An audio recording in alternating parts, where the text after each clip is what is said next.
Hello, and welcome to On the Irregular with Java Beret, a podcast where I chat to women from all walks of life about their own unique creative journey, how they got here, how their story has shaped their creative work, what they've learned, what has helped them, and where they plan to go from here.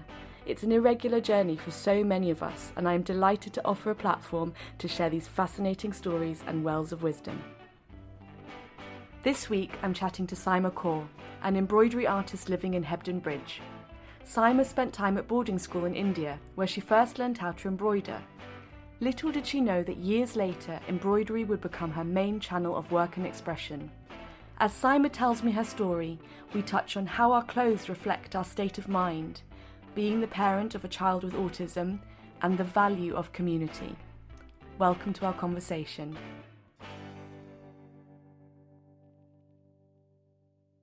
How are you? You okay? Yeah, I'm curious as to what questions you're going to ask me. Well, it's less than of an interview. It's more of a kind of a chat, really. Because you sent me that interview that you did, and it was really interesting. And I just would love you to tell me about your journey, really, a bit about your life and about how you've got to where you are. And I haven't got very far, Java. what do you mean? What do you mean? No, but this is also it, though. It's about the process. I think what I really want to talk to people about is about the real process of exploring your creativity. And it's I'm not just talking to people that you would you could consider to be like mega successful or have made it, whatever that means. Yeah. It's about I'm just really interested to know, like, what how you kind of manage being a creative, and like the even like the emotional mental tools that you use to kind of like to find that confidence and to push I guess parts that could be quite uncomfortable. And Yeah, true. Yeah. so it's really fascinating, because I think we all, it's so easy to just think that other people kind of just have this confidence and have it figured out, and I think most of us are just kind of floundering and in some ways winging it a little bit. Winging it's the best way. Yeah. Absolutely. So thank you for giving me your time to, I know that you're very busy, so I really appreciate it that you've given up some time to talk to me Well, about. thanks for asking me, Java. This is nice. Nice to actually chat instead of just seeing each other fleetingly with masks on. Stood at the playground racing after children in opposite directions. Yeah. So how have you been? 'Cause you've not been on Instagram for a bit, have you? I came back. Well, I took a bit of a break. It's just if I'm not making work, I don't really want to be on. So I took a bit of a break because I hadn't made anything, but I've updated my shop. Last time I did it was November, so I've updated it. I've made it a bit smarter. So I'm just got back on, a few days ago. Okay. Is it nice to have a break? Yeah, I always have breaks. Find it a bit, I don't know, I get a bit spiky sometimes. I'm like, it's none of your business what I'm doing. Why do I have to tell you what I'm doing? And then I just kind of retreat. If I feel it's a daft thing. If I feel people are, say, if I'm making loads of embroideries and people are liking them, I get to a point where I don't want people to think that's all I do. Like the expectations almost, I kind of like try to prick them a bit. So if people, and then post something a bit random or not so good, just so if the people only expect me to do really nice stuff, then they might just fall away. They might unfollow me. Instead of trying to get more followers, just like, yeah. Rebellion in your own little ways. Tiny little, like, get away from me, stop being, so if I feel like I'm doing it to meet other people's expectations, I try and do something that I'd like to do, which is just a little bit less polished and perfect, and then get back into being me, because it's our space, isn't it? Yeah, I can understand that, because you can quite easily I think fall into that trap of pleasing and thinking like, what will be popular and what will do well, and yeah, and kind of fit into an idea that you think other people have of you and your work. So And actually, I think, uh, when you get to that, did you ever have that when you, like, if you're going to a party, you worry about what people are going to think you're wearing, mhm. and then you get to the point where you actually realize everyone's worrying about what they're wearing. No one actually cares. Yeah, yeah, It's yeah, exactly the same. I'm like, well, no one really cares. It's my space. It's for me to do what I need to do. yeah. Yeah, a similar thing. It's a little vehicle for another way of self-expression, isn't it? Yeah, yeah. Do you reckon you would have written your blogs and your kind of life story if it wasn't for Instagram? It's interesting. I've been thinking about that because I one of my intentions for this year was to write more, and because that's kind of, I feel like for me that's always been the long game, like that's the long-term goal ever since I was little, was to was is to write. I've just never really kind of had the confidence or known how to kind of commit to it, or even known what I want to write. But the only way that you write is by writing. So I was Yeah, like, right, I'm just gonna this year I'm gonna write. And so one way of keeping myself accountable, I suppose, was to say, well, I'm going to publish a blog, and I'm going to commit to publishing a blog every Sunday, which actually I forgot to do this week. But but while I'm, and one way of doing that is writing my life story, because there's chapters, there's somewhere to go with it. It's not something thinking up something new each time, and I think also because I felt like I wanted to help give some context about my background and where I come from, and why I create the things that I create, or what I find interesting. And I just thought, well, how about I just share my life story? And so in a way, having Instagram there, like having a kind of an audience, has really helped yeah, me. It's helped me to create something because I committed to it. And then of course, you get feedback, and that can help, spur you on. So I feel really, really grateful that I've had that audience to interact with about it. yeah. Um, Well, you've created that audience, so haven't you? So yeah, yeah, good and I on mean, you. audience feels very like, I mean, it's a community. It's definitely Yeah, a community, but it's like, yeah, it's some people that I can share, my my writing with. Yeah. So because I was thinking the other day about when I first met you, and I think it was in the park, of course. of course. It must have been about 4 years ago. And then I remember shortly after that going for a cup of tea with Catherine Edwards, Oh um, yeah, at the town hall, and you came and sat with us, and it was the first time and you had a piece of embroidery with you. always. Yeah, always. And you were showing us what you'd done, and I think Elwyn was really, really little at that point. Was I pregnant? I can't No, remember. you were pregnant. Was I pregnant? Was that it? Yeah, And I was like, oh, I know that I want to do something, and I feel really, like I have so much creativity, but I don't know how to channel it. And I remember you, yeah. Catherine, and I kind of sat there and kind of going, right, well, what could you do? And Catherine was like, you're really good at making things look nice, you Oh know. yeah, I remember. Yeah, yeah, Yeah, and I felt like it felt like a really vulnerable position to be in, to be talking to two people who I didn't really know very well about about my creativity, and I think, and you were kind of talking about your embroidery, and it felt quite vulnerable, but at the same time very safe, and it was really it meant a lot to me to be able to open up, I think, in that way, and feel that I could trust you both, I guess to not laugh at me. Oh God, no, no. Oh gosh, never.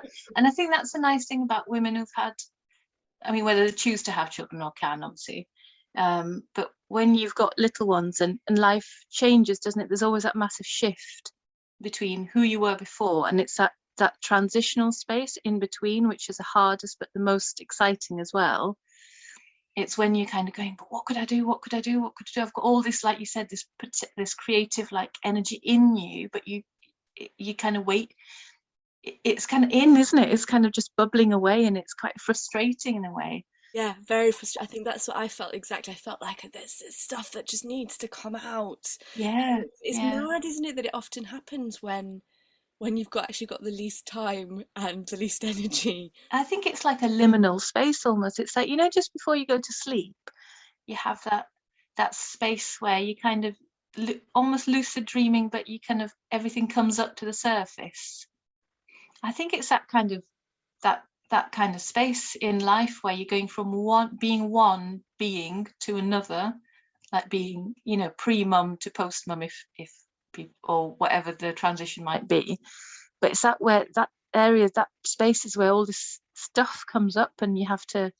That's such a Yeah. beautiful analogy. And it made me think of, I think I read once that Salvador Dali would he would like force himself not to sleep for days on end. And then he would stand in the middle of his room holding a teaspoon and allow himself to fall asleep just enough so that he could access that part of his brain, that bit, that exact bit that you've just described when you're just falling asleep. But then before he fell asleep, he would inevitably drop the teaspoon and it would wake him up. And so a lot of his paintings are inspired by that magical little state. Yeah, and it's a tough state, isn't it? It's not the Yeah. easiest. I remember I used to wake up with grinding my teeth and these awful dreams about like just nightmares about when I didn't know where I was at. I couldn't go back, but I couldn't go forwards, and it's like in between, like you're working so hard to work out what to do. Yeah, and you're losing your mind a little bit, but in some ways I wonder if, yeah, losing your mind a bit also helps you just kind of take risks and propel yourself.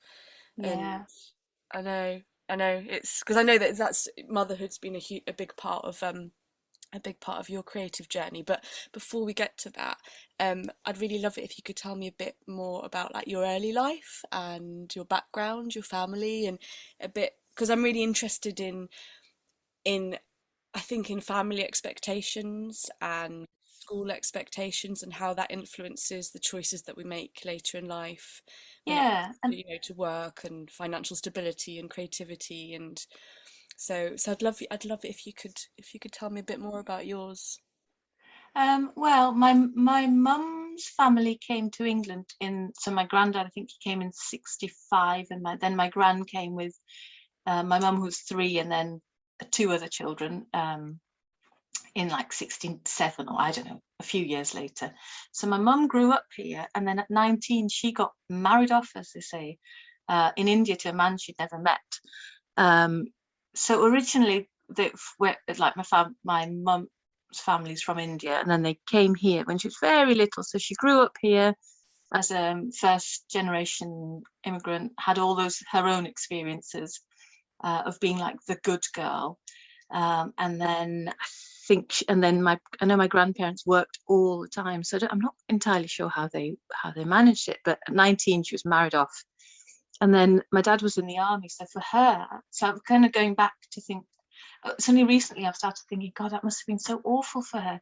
So all her family were here, her support network was here, her way of living and understanding. And this is free travel and internet, where you've got a wider global perspective. You're just in these tiny little worlds, and then to be transported from one to another, the disparity was in terms of just living was very stark. So I think, and then my dad was in the army, so she's moving around all the time, bless her. And then we came along, but I think so we've had her influence, and then my dad, who was kind of like in the army, so he was out and about a lot. So she probably raised us quite like a bit of a single mum, to be honest. And then we'd come back and forth, so we'd come every year for our holidays, and I think just for her to have the support of her family.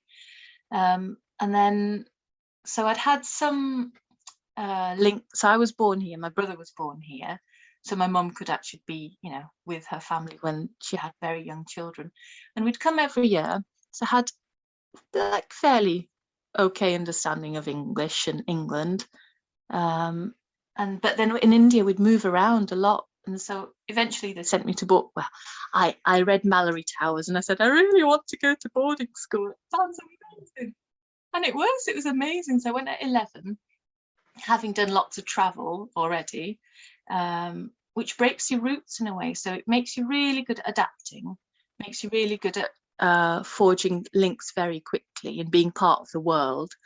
But what it doesn't, later on, I kind of came out like when I wasn't able to, my friendships are very short term.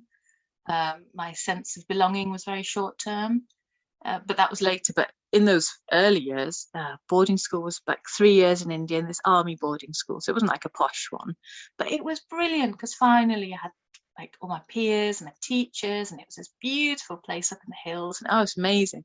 And I came to England for a holiday, and my brother was already in England, studying, living with my grandparents. And my dad went, "Oh, we could just move here because your mum keeps coming to her family to see to see my brother. Be good if we could all stay together." So I came for my summer holidays, and then my dad decided he wasn't. Oh, that We you weren't just weren't actually. going back. So, Wow. well, he went back, and I ended up staying with my grandparents who had very little to say. So I had How did, started high school at year 9 how did here. that feel? That because that's such a sudden, Oh my God, unexpected. If you'd found somewhere where you felt rooted and like you said, you had your peers awful. and yeah. Yeah, that probably the first kind of traumatic experience. Just like, you just lose everything. You just have everything you are and have become. You're just in this silent house. My gran used to work. Had her own very successful like market business. Um, and then luckily had a cousin down the road, but like I had no ties to this family here. I didn't really care. And my poor gran, she's going through the menopause, and suddenly she's got another grandchild to look after. My dad's in India going, "Do you know what? I quite like it here. I'm going to play golf, like early retirement." My brother, who I'd had very little relationship with because we hadn't seen each other in years. My poor beleaguered mother, who had to move between India and England because she was trying to be a wife and a mother across continents. So yeah, not great. But it kind of, I suppose it just is, isn't it? Everyone has some life experiences. And then I think, and then just A levels, and then I left for uni, so it was fine. Gosh, Not, that's yeah. like you said, like that's a lot as well for your mum to then, to be torn between, yeah, of course, her position as a wife and as position as a mother, and then also herself and who, did Yeah, she well, did she work? Did she have any time to work? she worked in my grand's businesses, so she'd work there Hmm. because they were like the shops were doing really well then. And so one shop sold clothes for older women, and one was for younger teenagers. And then my auntie had two others, so it was kind of like a mini business, mini Yeah. like a partnership. But they were heaving, and I'd work there as a Saturday girl, and in the holidays, and then go to India in the holidays. So it's all a bit kind of, I don't know, mixed up, I suppose. Adventurous, but emotionally, I don't think it it gives you lots of freedom because no one has any expectations. Because they're just like, "Oh my God, she's amazing. She just gets on with stuff, and she's doing really well at school." And I wasn't off the rails. I was quite happy-go-lucky. And just work stuff out for myself. I didn't invite them to parents' evenings. I didn't tell them what was going on. I just chose A levels as I chose my degree, whatever I fancied doing, because no one. It's that fine balance between people trusting you and people not caring. And they trusted you. Well, they did trust me, but also they didn't really know what was going on because I wouldn't tell them. I think it's an underlying thing of feeling that you're not really cared for. You're just left to it. So you just crack on. They didn't have any kind of idea. I guess, did your grandmother think that maybe you would work in the family business if you were already working there on Saturdays? Would you then? No, no, no. She just she had no. We didn't really have much of a rapport. We've got a much better rapport now. She's brilliant. She's at 90 and just sharp as anything. No, I didn't really have much of a rapport. It was quite quiet in the house, so people didn't really know what I was doing from the age of 11 because I was at boarding school. So you're already detached and afloat, and then you can just carry on. Yeah, I hadn't thought of that, of course, because at boarding school, yeah, it's its own entity, I suppose, and Yes, they're your cut own off family. from your life. Yeah, Yeah, that makes sense. And yeah. so if you did you by that point did you have an idea of what it was that you were interested in? And Mm, no, I think I'd learnt. I must have, like looking back, I must have been quite resilient and just, uh, into, no, I just thought, oh, this sounds good. I love drama. I used to love drama. My teacher was lovely. So A level, I couldn't decide what to do, so I did biology and chemistry, and then performing arts and theatre studies. And then chemistry, there was this like this girl who was a bit bullyish. She used to bully a bit in chemistry, and because I didn't keep up with the work, so I fell really behind. So I just then concentrated on performing arts and theatre studies because I loved it, absolutely loved it.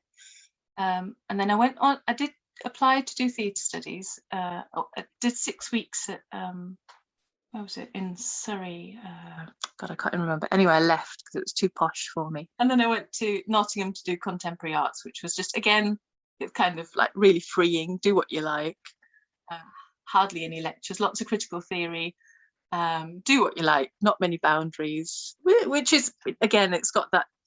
You need boundaries to thrive, but you also kind of lets you just explore. So it's that fine line. Like, what's the difference with contemporary art and fine art? I guess, is it quite broad what you're looking at? Is it painting? Does it include film as well, or you had various options? So you could do visual art, sound, dance. So people could like you had to. So 20th century onwards, you learn all the critical theory, so feminism and post-colonialism and post-structuralism. So you had the foundation of the theories they gave you, and then they'd give you like tiny little briefs and say, so depending on what option you chose, a lot of installation art, a lot of like performance type art. So you could just choose, but because I'd never even done GCSE art, because by the time I came, I was too late to learn French, all the things that people already had a foundation for. And I never did drawing or anything at school in India either. So I did more of the performing arts. So even though I did visual art, I found it quite hard because I had no techniques. I didn't have the tools to express my creativity. So then I went on to do a master's in museum studies and then I worked in museums for 10 years. But because it was more, it had stuff, it was more practical.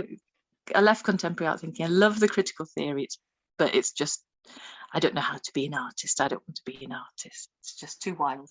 Just no, it was all too open.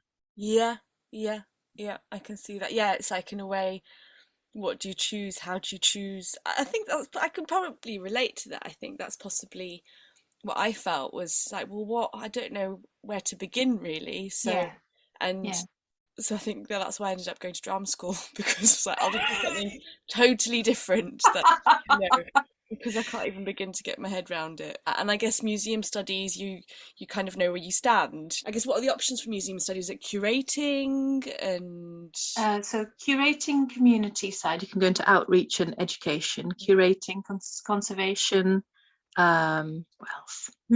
Other stuff, I'm sure. Because were you in community outreach? Yeah, because I thought, basically, I finished contemporary art and I loved my degree. It was just brilliant, really. Just, I think how lucky were we just to be given space to do whatever you wanted to do. Yeah. And that, that's such a privilege. Museums, but I kind of thought I love work, I love people, and I love beautiful things. Mm-hmm. What can I do that can marry the two?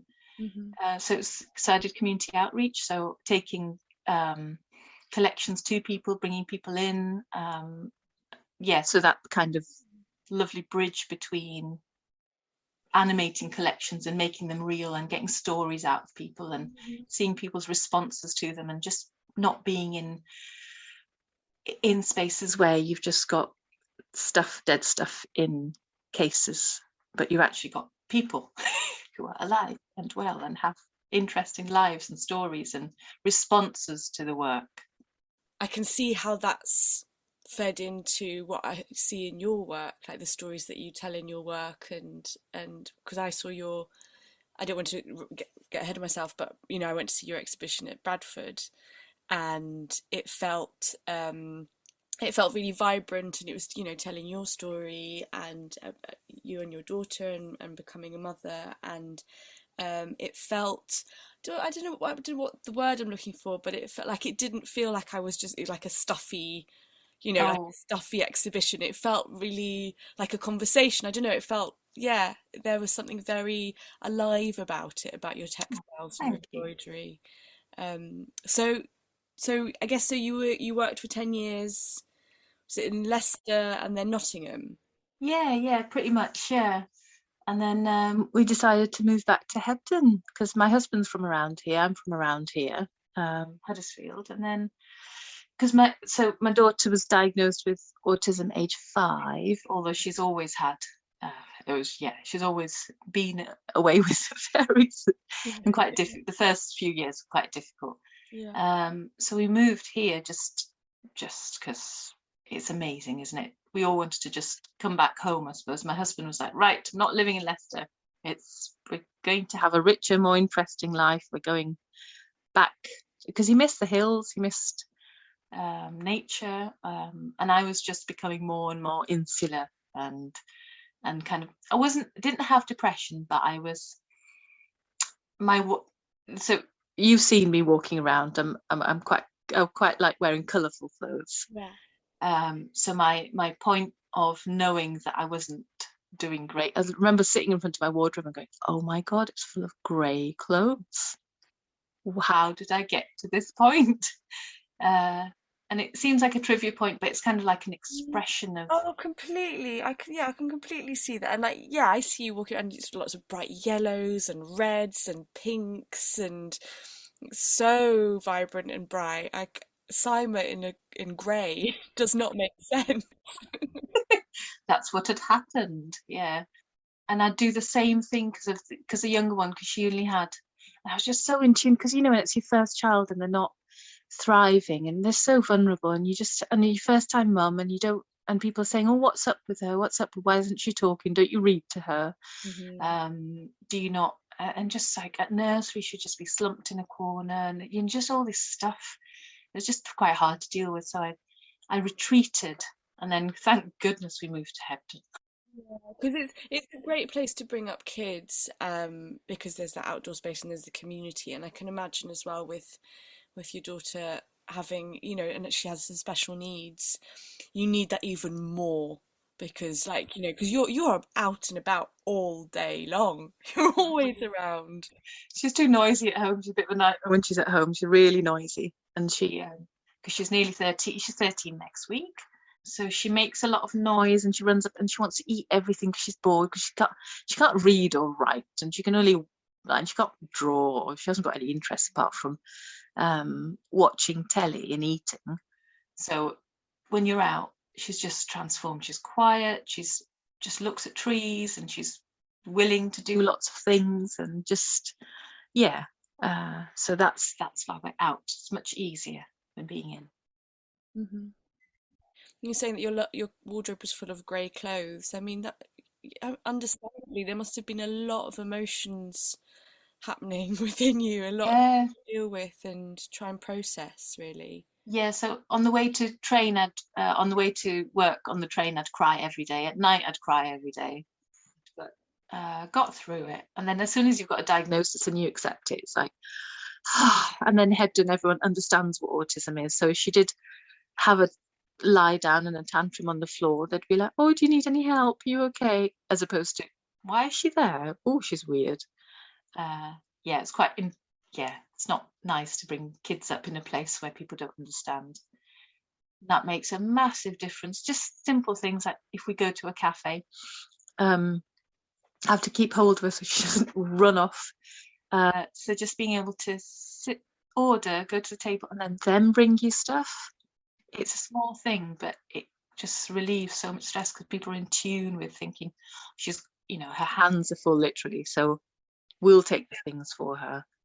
And just lots of small things here. They always say hello to her. They always ask her name. And it's just the kindness, and people just smile. Yeah, it's the small things really, really, really matter. Yeah, I can see that, and yeah, there's a strong community here. Yeah. Because then, how much longer was it until you then had your second daughter? So we moved when we so the older one was 5 when I had the second one. And then life with her is amazing.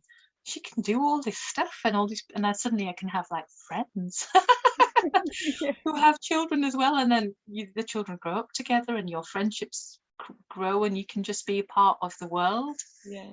Instead of being separate from it. So it's a happy place to be.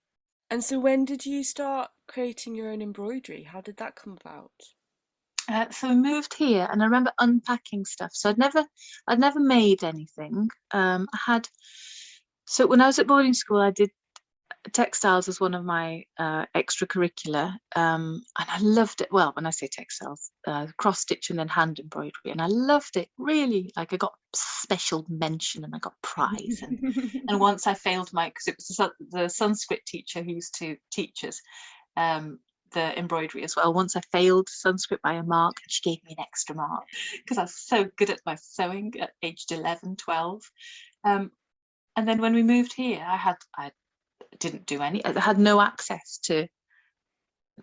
I didn't have just to an adult figure really. Mm-hmm. Like I was well fed and looked after in the kind of, had nice clothes and a clean house and all that kind of stuff.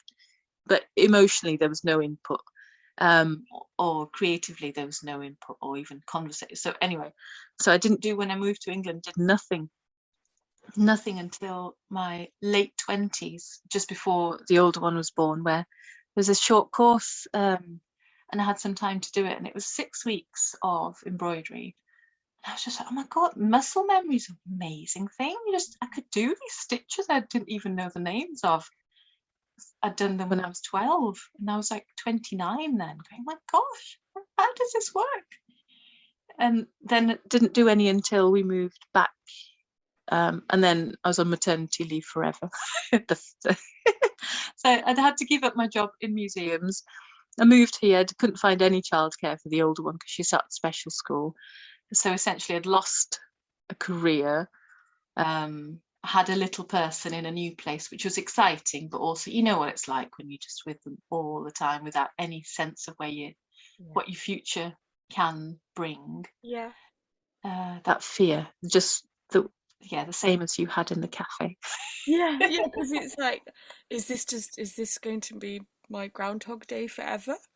Forever, yeah. Yeah, because you can't really see, and I guess it's like, it's nice, isn't it, to kind of have an idea that there's a plan, that things will change at some point. So you kind of try and scramble to find reasons why things might change. Well, I don't know this, but there's also a point where you go, nothing's ever going to change. This is it.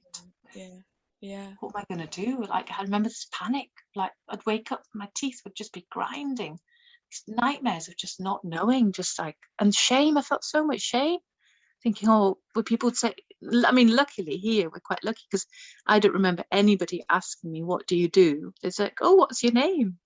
You felt shame that your career was on hold, or that you'd left behind a career. I didn't even know if it was on hold or if it was just, that's it, gone, done.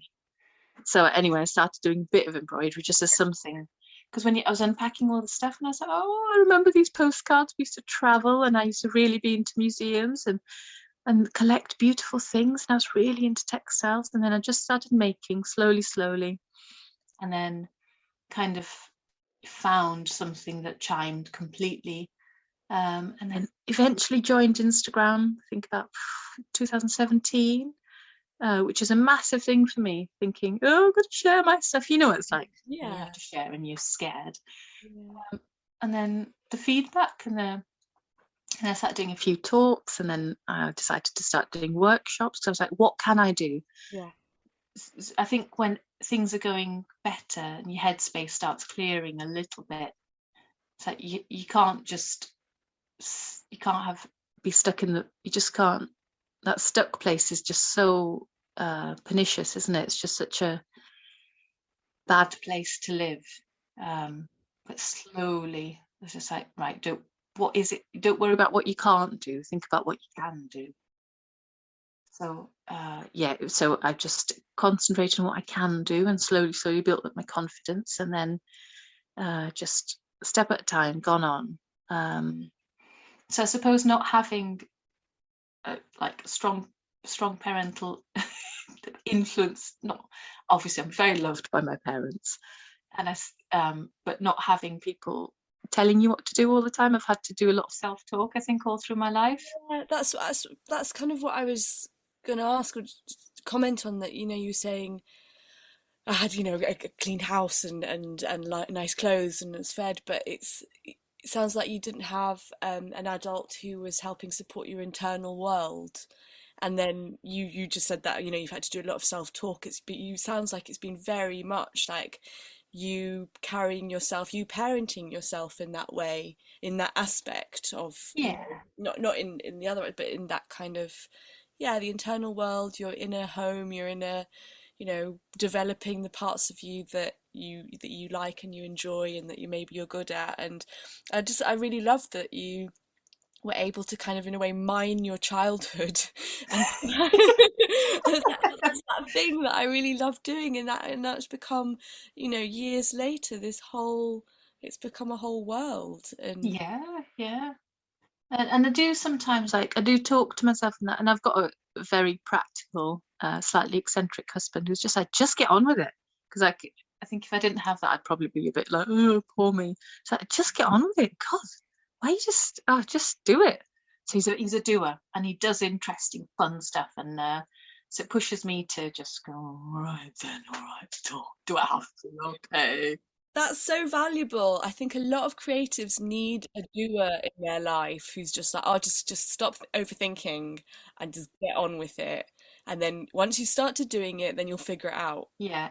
And then podcasts really help as well, don't they? Especially the American ones. They just have so much confidence. It's just like, go, girlfriend. I know there's just like there's all this wisdom out there that you could just at the touch of a button you can just absorb all of this kind of, yeah, positive encouragement, support, that you can do it. And I think that's one of the things that I really, really love about the internet. I know that there's so many awful things, but just the access that we have to really positive stuff, Yeah. as well as cat videos and Well, but then it's your choice, isn't it? You can choose what to watch and what not to. And yeah. I think like it's really helped me. It's been a lifeline. Podcasts, Instagram, blogs, newsletters. They've really. I feel like they've kind of helped carry me through, and I think it's what's also given me the confidence to go ahead and do stuff because I think, well, they're doing something, so maybe I can do something too, and could build something for myself from what feels like nothing really. yeah. Um, And look how well you've done and how hard you've worked at it. You've just gone at it full on. Yeah, yeah, I think I have kind of just gone at it really. Like, I think out of pure panic and fear and absolute boredom, I think honestly, I just got to a point where it's like I can't. I'm so bored of my own thoughts, and I'm really bored of talking to a toddler all day long and not really knowing what else to, and then just, watching Netflix and can't even really read a book because I Yeah. don't, I kind of fall asleep when I'm reading and I'm just feeling so frustrated. And so I think when I kind of latched onto an idea of, right, I'm going to do that, I just went full throttle. You have, yeah, well done. Do you feel quite proud of yourself? I think I feel surprised more than Yeah. proud. I think I feel a bit like, wow, I didn't actually know that I was capable of this. And so that's I try not to kind of I don't know, self-reflect too much because if I do that, then I kind of get a bit lost, and I just try and keep on going. And then I now, because I was thinking like, it's been about a year and a half since I started my business, or just over a year and a half. And I was thinking, God, soon it'll be coming up to 2 years in November, and 2 years as a business owner, it's providing an income now, that's helping support our family. And I do find it mind blowing that I went from feeling really frustrated and really upset and really lost, Yeah, to and like I'm really lucky that I have a very supportive partner who was just like, yeah, just do it, just give it a go, why not?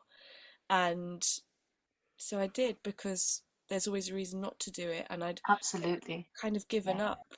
I'd given up. I'd given myself all the reasons not to do it, but I still knew that I wanted to do it. So it's like, well, I'm just going to do it now and see what Oh, happens. good on you. Well done. Thank you for being there that day when I really needed, to talk to other creative mothers and you and Catherine, because Catherine's an artist as well, of course. And And also, you can see there's so many women who are artists here. Um, and it's almost like, when you have no idea how to be an artist or how to run a business, everyone around you is doing it, actually doing it. And they might think, oh, it's just nothing, it's not a huge thing, or realize, but because they've had the courage to do it, they give us the courage to do it. And because they've made the space for women to kind of just do their thing and be and so it's almost, I'm really, really grateful. I don't think they realize, I'm just like, oh gosh, if it wasn't for me seeing how they kind of do this, I wouldn't even know it was a thing. yeah, yeah, I know exactly what you mean. Yeah, it's like, okay, so that's what you do. How can I apply that to myself? I really, really value this community. I feel very lucky to have found it. And I also have that online. Incredible people, women that I've never met, that I may never ever meet, but we've had really heartfelt conversations on the internet, and it's been inspiring. And like, for example, like you sharing your one of the things that you've done over this past year of lockdown is doing mini embroidery tutorials, haven't you? On Well, I had a gig to do an online teaching thing, and that was all video. That was a video workshop. So I thought, before I do it for them and they paid me properly, I better get some practice in. And also, it's that thing about, like, photographs are so strange. Like, I don't know, you just, sometimes you have a moment where you think, I just want to show people how I am, instead of having the right lighting. Not that I'm do a lot of selfies or anything, but just show them who you are and how you talk, and just as you are, don't worry about it, but do it in a way that might actually be a bit useful for them if they're interested. So that's kind of a couple of reasons. So one, to get some practice in; two, to share some skills; and I suppose three, just to show people as I am, instead of, I don't like the thought, not that anyone cares, but I don't like the thought of people thinking I'm something I'm not. I completely get that, because if I've ever met somebody in real life that I've connected with online and then we meet in real life, I just have this overwhelming, awful feel that they're just going to be so disappointed. And it's not like, same, I'm not one to take loads of, like, filtered selfies or anything of myself, but yeah, it's same. I kind of want people to just like, this is who I am, this is what I look like, this is what I sound like, these are my mannerisms, this is my nature, whatever. Yeah, it's just too intense sometimes, isn't it? When I was doing, so that exhibition you said, the autism, this is me. So when I was charting that on Instagram, and I probably wouldn't do it now because it was really personal, and now I've kind of tried to move away from things that are too personal, because what happened was, they suddenly had just people really engaging with me, and afterwards, and it was a bit overwhelming, because I was thinking, I'm not, it was kind of supportive, but then it kind of teetered on almost people projecting things onto me, like their grief or their emotions onto me, or pitying me. And I like, pity is one of the things I hate.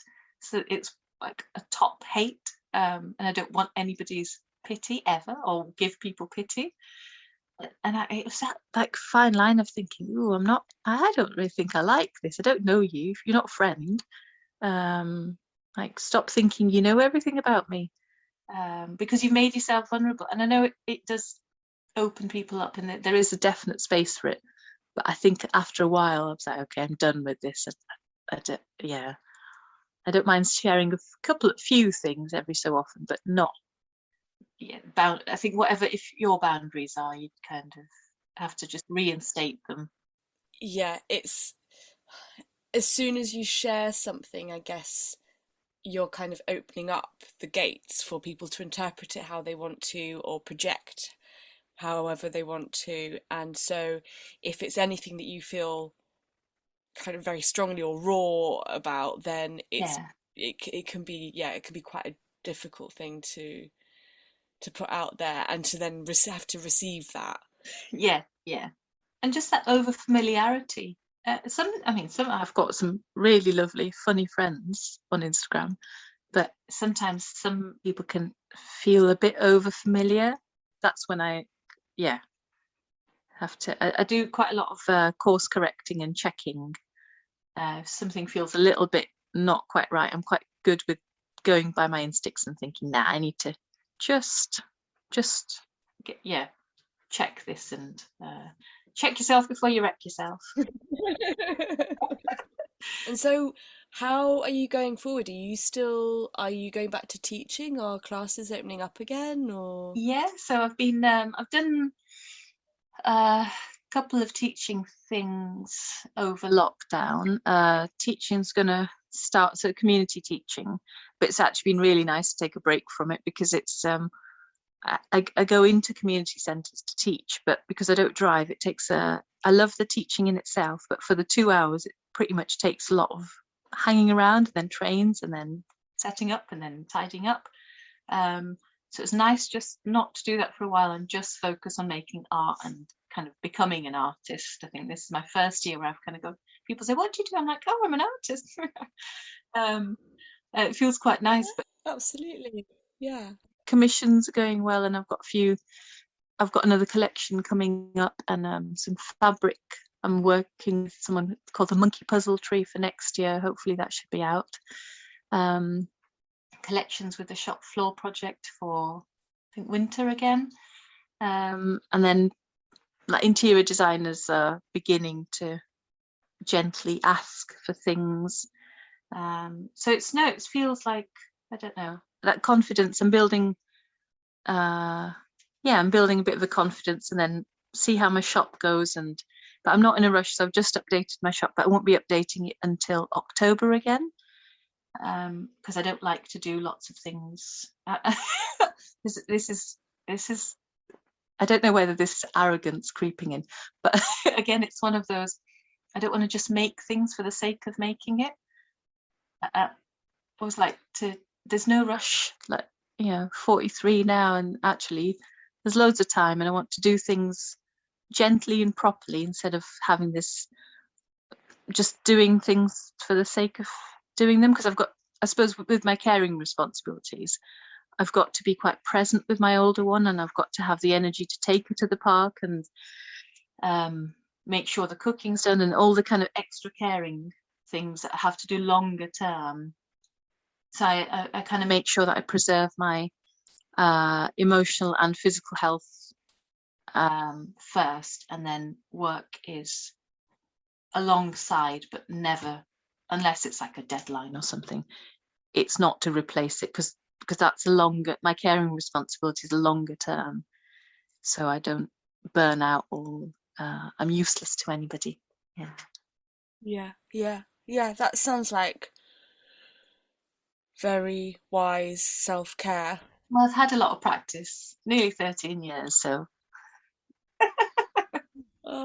Thank you so much for taking the time to talk to me. It's been really interesting kind of getting to know you a bit more, and finding out more about your creative journey, and also just, your background. And I just have lovely images of you sat at boarding school enjoying yourself doing embroidery. So naughty. It was so much fun. You can find Saima's work at saimakaur.bigcartel.com and on Instagram at Saima, so spelt SEW. I will include the links in the show notes. Thank you so much for listening to On the Irregular. Please make sure you review and subscribe, as it helps other listeners find us.